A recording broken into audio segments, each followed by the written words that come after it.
ہر ایک کے اوپر ان کے ظلم کی لاٹھی یکساں چلتی ہے، لیکن آپ صلی اللہ علیہ وسلم نے ایسی مثال پیش کر دیا کہ دنیا اس کی مثال پیش کرنے سے قاصر ہے۔ اصل معافی یہی ہے، انسان غلبہ پا لے، قوت ہو، اس کے باوجود معاف کرے۔ یہ اعلیٰ درجے کا اخلاق ہے، یہ اعلیٰ درجے کا خلق عظیم ہے۔ جناب نبی کریم صلی اللہ علیہ وسلم کے اندر عفو درگزر کا عالم، شفقت کا یہ عالم تھا۔ انسانوں کو چھوڑو، جانوروں کے اوپر آپ کی شفقت کا یہ عالم تھا کہ جانور بھی آپ کے پاس شکایت لے کر کے آتے تھے اور آپ ان کی شکایت کا اظہار فرماتے تھے۔ بہادری کا یہ عالم تھا کہ غزوہ حنین میں جب سارے صحابہ ادھر ادھر ہو گئے تو آپ نے اکیلے خچر پہ سوار ہو کر کے فرمایا انا النبی لا کذب انا ابن عبد المطلب۔ اس طریقے سے کفاروں کو للکارا، ہر صفات کے اندر آپ اعلیٰ درجے کے تھے۔ پھر دنیا والے کیوں نہیں محبت کریں آپ صلی اللہ علیہ وسلم سے؟ آج لوگ کسی کی ذہانت پہ ناز کرتے ہیں، کسی کے کمال کے اوپر ناز کرتے ہیں، کسی چیز پر ناز کرتے ہیں، تو پھر ہم اس ذات اقدس سے کیوں نہ محبت کریں جن کے اندر سارے صفات اعلیٰ درجے کی تھی۔ اس لیے ہم یہ کہتے ہیں کہ اس انسان کو جناب نبی کریم صلی اللہ علیہ وسلم سے محبت نہیں، اسے گویا کہ تواضع سے محبت نہیں، عاجزی سے محبت نہیں، انصاف سے محبت نہیں، صداقت اور دیانت سے محبت نہیں، اسے نجابت اور شرافت سے محبت نہیں، اسے جو ہے اخلاق سے، خلق عظیم سے محبت نہیں۔ آپ صلی اللہ علیہ وسلم جیسے صادق انسان جس کی صداقت کی گواہی دشمنوں نے دیا۔ غزوہ بدر کے اندر اخنس بن شریک اور ابو جہل ایک جگہ اکٹھے ہو گئے تو اخنس بن شریک نے ابو جہل سے پوچھا کہ ابو جہل، اس کا نام، اس کا لقب تھا ابو الحکم، کہ ابو الحکم بتاؤ یہاں پر کوئی تیسرا نہیں ہے، تم محمد کو سچا جانتے ہو یا جھوٹا جانتے ہو؟ سچ بتانا، سچی بات بتاؤ۔ تو کہا واللہ محمد جو کہتا ہے وہ سچ کہتا ہے، محمد جو کہتا ہے سچ کہتا ہے، محمد جھوٹا نہیں۔ سچائی کا یاد رکھنا۔ دشمن جو آپ کے خون کے پیاسے تھے، جو آپ کے قتل کی سازشیں کرتے تھے، جو مدینے کی اینٹ سے اینٹ بجانے کے لیے آیا تھا، اس لشکر کے کمانڈر ان چیف تھا، وہ آپ کی صداقت کی گواہی دیتا ہے۔ پھر انسان، ہم لوگ اسی نبی کے نام لیوا ہیں، ہماری صداقت کا کیا حال ہے، ہماری دیانت کا کیا حال ہے کہ بھائی بھائی پر اعتماد نہیں کرتا، دوست پر اعتماد نہیں کرتا، پڑوسی پر اعتماد نہیں کرتا، پرسوں ساتھ میں رہتے ہیں لیکن کسی پر اعتماد نہیں، ایمان نہیں ہے۔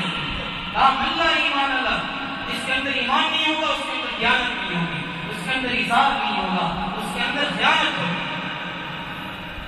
دیانت دین سے خیانت جگہ جگہ جو ہے آیا۔ اس طریقے سے ہم لوگوں کو یہ اخلاق کو پیش کرنا چاہیے۔ ہم اس نبی کے نام لیوائیں تو خلق عظیم کے اوپر پڑھیں، اعلیٰ درجے کا خلق۔ ایک ہوتا خلق حسن، خلق کریم، خلق عظیم۔ آپ صلی اللہ علیہ وسلم خلق عظیم کے اوپر پڑھ سکتے ہیں۔ خلق عظیم کیا چیز ہے؟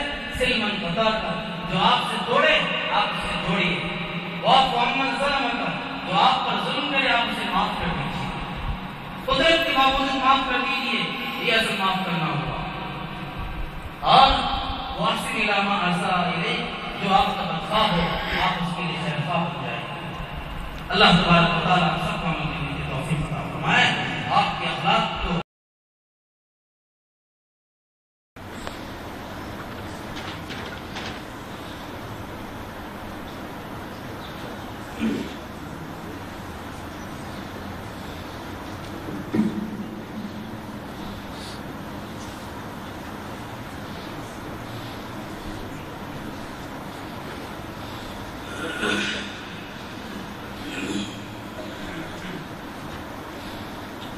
السلام علیکم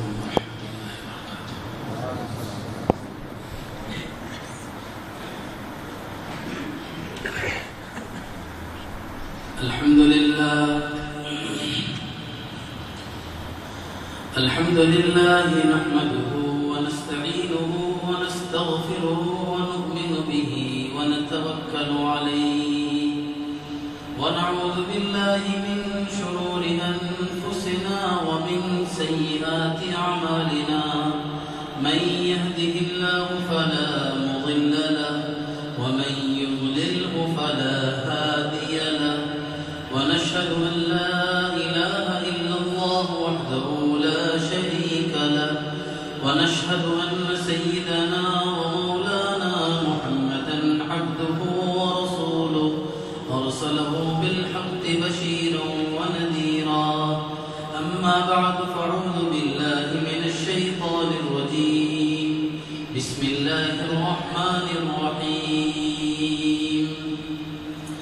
يا أيها الذين آمنوا أطيعوا الله ورسوله وقال تعالى وما آتاكم الرسول فخذوه وما نهاكم عنه فانتهوا وقال النبي صلى الله عليه وسلم اللهم بارك لنا في رجب وشعبان وبلغنا رمضان أو كما قال عليه الصلاة والتسليم صدق الله العظيم وصدق رسوله النبي الكريم ونحن على ذلك من الشاهدين والشاكرين والحمد لله رب العالمين.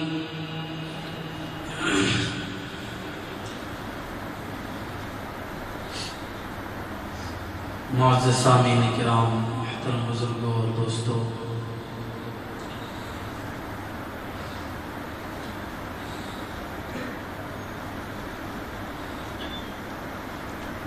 رجب المرجب کا مہینہ ہم پر سایہ فگن ہو چکا ہے. بہت ہی برکت والا مہینہ ہے، بہت ہی خیر اپنے اندر یہ مہینہ لیے ہوا ہے. اللہ کرے کہ ہم لوگ اس مہینے کی برکتوں سے فائدہ اٹھانے والے بن جائیں،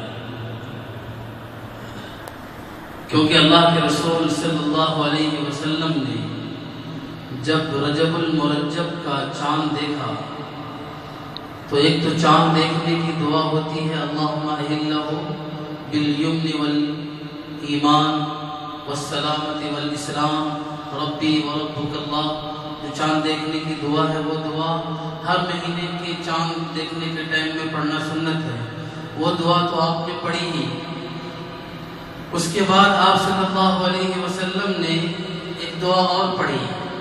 جب رجب المرجب کا چاند دیکھا تو آپ نے ایک دعا اور پڑھی. وہ دعا کیا تھی؟ اللہم بارک لنا فی رجب وشعبان وبلغنا الی رمضان. اے اللہ ہمارے رجب کے مہینے میں برکت عطا فرما، شعبان کے مہینے میں برکت ڈال اور ہمیں رمضان تک پہنچا دے. یعنی میری زندگی کے اندر اتنی برکت ڈال دے کہ میں رجب کے اندر بھی زندہ رہوں، شعبان کے اندر بھی زندہ رہوں اور رمضان کو میں پالوں. اس سے رمضان مبارک کے اشتیاق کا پتہ چلتا ہے کہ رمضان کے مہینے کا کتنا انتظار تھا، کتنا شوق تھا کہ ہم کس طریقے سے برکت والے مہینے تک پہنچ جائے. اس کی فکر آپ صلی اللہ علیہ وسلم کو رجب المرجب کے چاند دیکھنے کے بعد سے شروع ہو جاتی تھی کہ اللہ ہماری زندگی میں اتنی برکت ڈال کہ ہم رجب کے بہار کو بھی دیکھیں، شعبان کی بہار کو بھی دیکھیں اور رمضان کی برکتوں سے بھی مالا مال ہو جائے. اللہم بارک لنا فی رجب وشعبان وبلغنا الی رمضان. تو رجب المرجب کے چاند دیکھنے کے بعد یہ دعا پڑھنا سنت ہے. اگر ہم نے نہیں پڑھی ہے یہ دعا تو ابھی بھی پڑھ لیا جائے، انشاءاللہ یہ سنت ادا ہوگی.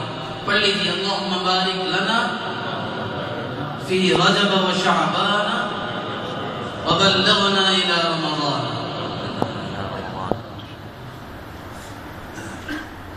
باقی رجب المرجب کے مہینے میں ایک عظیم تاریخ وابستہ ہے، بڑی عظیم تاریخ وابستہ ہے جس سے انسانیت کا فخر سر سے اونچا ہو جاتا ہے. تاریخ انسانیت میں اتنا عظیم واقعہ پیش نہیں آیا. بہت مشہور واقعہ ہے کہ رجب المرجب کے مہینے میں جناب نبی کریم صلی اللہ علیہ وسلم کو معراج ہوئی تھی.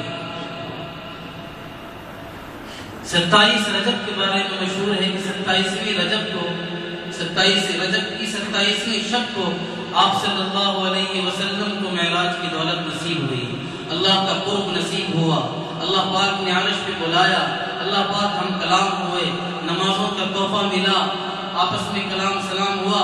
اس طریقے سے یہ جو واقعہ مشہور ہے آپ سب کو معلوم ہے. کتنی مرتبہ میں نے بھی آپ کے سامنے بیان کیا ہے، انشاءاللہ پھر بھی بیان کیا جائے گا، کیونکہ قرآن کریم میں اللہ پاک نے فرمایا وَذَكِّرْهُمْ بِأَيَّامِ اللَّهِ کہ خاص دن میں جو واقعات وابستہ ہیں ان واقعات کو یاد کیا کرو، ان واقعات کے اندر تمہارے لیے بہت عبرت چھپی ہوئی ہے، بہت درس چھپا ہوا ہے، بہت سارے اسباب اس سے ہمیں ملتے ہیں، اسی لیے ان واقعات کو بار بار دہرایا جاتا ہے تاکہ ہمارے اندر ہم عبرت حاصل کرنے والے بن جائیں، ان واقعات سے سبق حاصل کرنے والے بن جائیں۔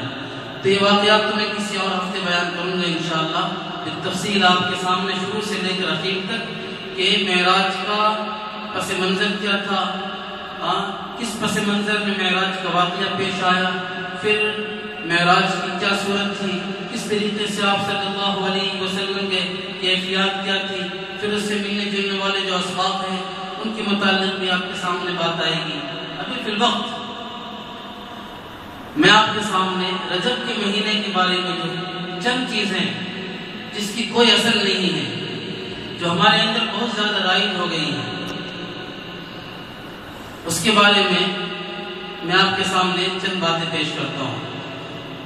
تو رجب کا مہینہ رجب کا جب چاند دیکھے تو چاند دیکھنے کی دعا پڑھے، پھر وہ دعا پڑھے جو آپ نے بھی پڑھی۔ اس کے علاوہ جو بہت ساری چیزیں ثابت ہیں اس کی کوئی اصل نہیں ہے۔ مثال کے طور پر رجب کے مہینے میں 27ویں شب کو لوگ ویسا ہی مقام دیتے ہیں جو شب قدر کو مقام دیتے ہیں۔ رمضان میں جو شب قدر ہے، جو مقام اس کا ہے، کم و بیش اتنا ہی مقام لوگ شب معراج کو بھی دیتے ہیں، بلکہ بعض کتابوں میں ہم نے یہ بھی لکھا دیکھا کہ شب معراج کا مقام ویسا ہی ہے جیسا کہ شب قدر کا ہے۔ یہ غلط ہے، یہ بالکل غلط ہے۔ شب قدر کی اہمیت، شب قدر کی فضیلت تو قرآن کریم سے ثابت ہے۔ اِنَّا أَنزَلْنَاهُ فِي لَيْلَةِ الْقَدْرِ وَمَا أَدْرَاكَ مَا لَيْلَةُ الْقَدْرِ لَيْلَةُ الْقَدْرِ خَيْرٌ مِنَ أَلْفِ شَهْرٍ۔ پوری رات کی فضیلت کے بارے میں پوری سورت مبارکہ اللہ تبارک و تعالیٰ نے قرآن کریم میں نازل کی۔ اس کی فضیلت میں کوئی اختلاف نہیں، اتفاقی بات ہے، متفق بات ہے، پکی پکی بات ہے، منصوص مسئلہ ہے۔ لیکن اگر کوئی انسان شب معراج کو بھی شب قدر جیسا جو ہے درجہ دے دے تو یہ غلط ہے، یا شب قدر جیسا نہیں تو کم از کم شب قدر کے برابر، یہ بھی غلط ہے۔ شب معراج کا ایسا کوئی مقام نہیں ہے دوستوں۔ اس بات کا ثبوت آپ صلی اللہ علیہ وسلم کی احادیث سے پتہ چلتا ہے کہ شب معراج کو ویسی